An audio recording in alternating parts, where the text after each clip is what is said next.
The story of the flight from Israel to South Africa via Kenya.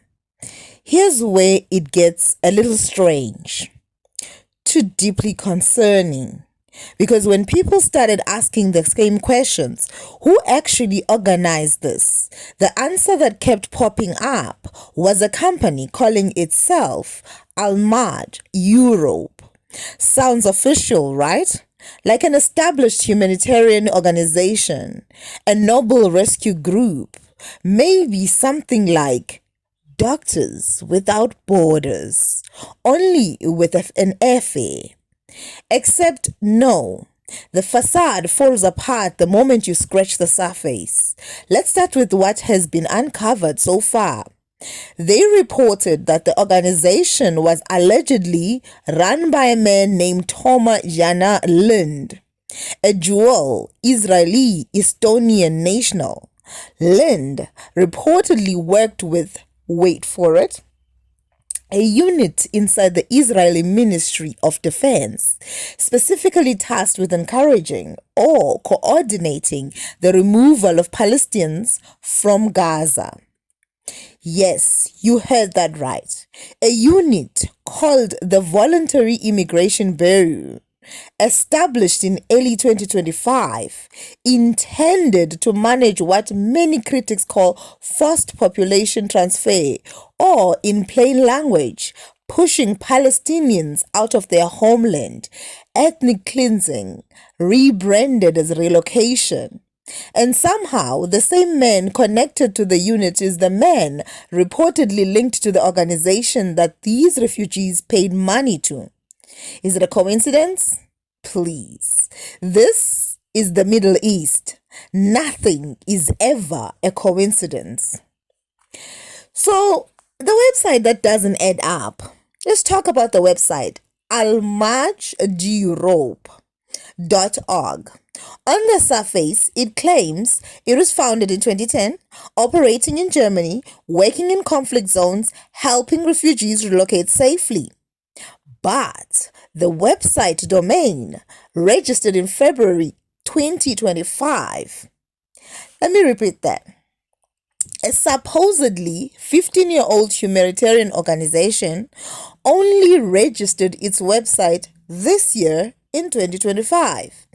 Even worse, the website has no address, no verifiable phone number, no physical office in the Jerusalem location it claims. The email on the website bounces back, it doesn't exist.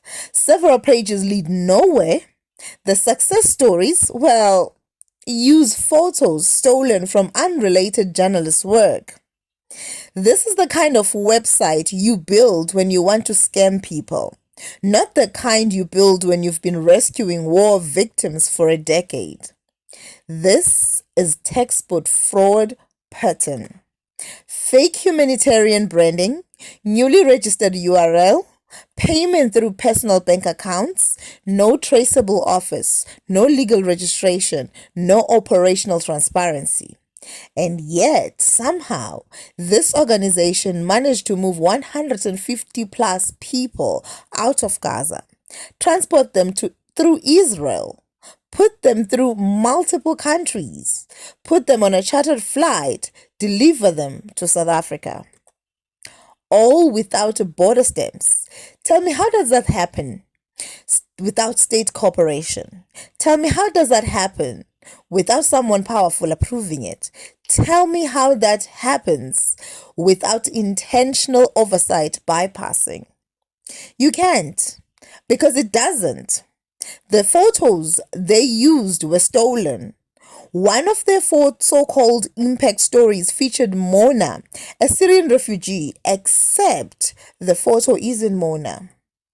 The photo is Abir Kayat, taken in Lebanon in 2024 by journalist Madeleine Edwards from Middle East Eye.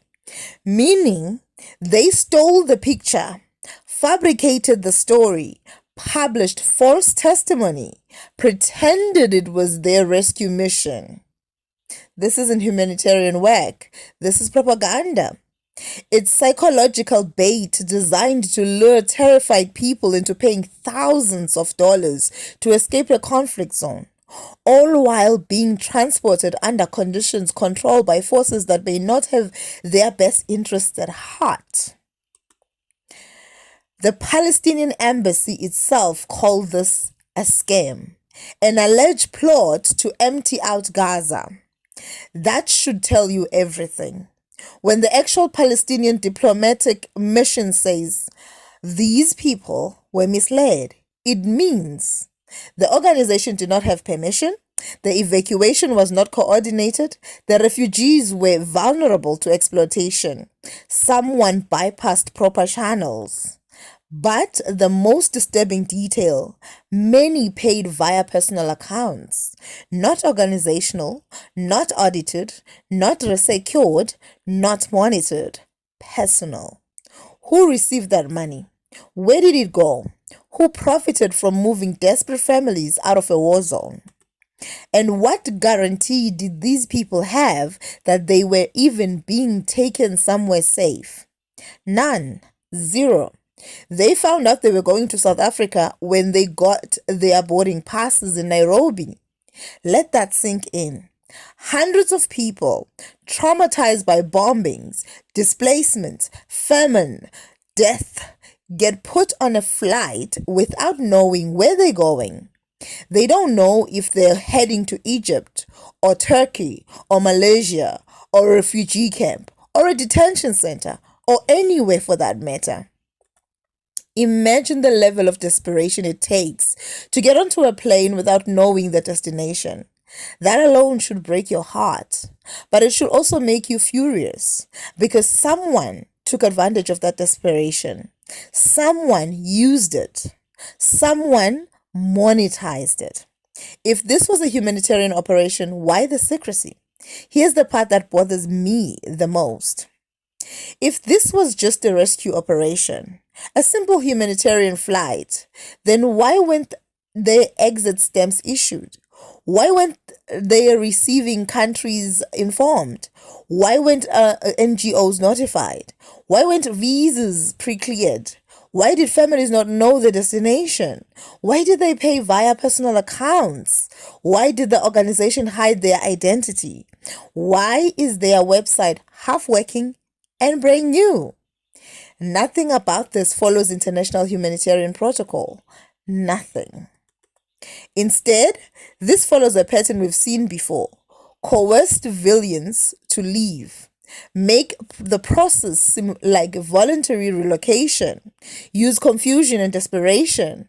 Move them quietly, unofficially, outside diplomatic structures. Claim humanitarian intent. It's clean. It's deniable. It's strategic. And it shifts the burden to countries like South Africa, who then become the receivers, the landing pads, the ones responsible for traumatized refugees who had no idea where they end up. Meanwhile, those who orchestrated the movement walk away with money, strategic advantage, zero accountability. So, where does South Africa fit into this? Let's be honest. We were played. South Africa's government wasn't prepared. They weren't informed. They weren't warned. They were not even consulted. Cyril Ramaphosa himself admitted to this. Why did our government not immediately demand who arranged the flight, who cleared the passengers, who profited, who handled the transport logistics, who bypassed Israeli exit systems, who misled desperate families? Instead, Ramaphosa defaulted to "we couldn't turn them away," which is fair, humane, necessary. But compassion does not erase scandal. Humanity does not replace transparency. A good deed does not cure incompetence. And South Africa should not, must not, be used as the unwitting endpoint of an operation that may involve fraud, exploitation, coerced migration, political agendas, military coordination, state enabled population displacement. We can care for refugees and demand accountability. Both things can be true. Both things must be true.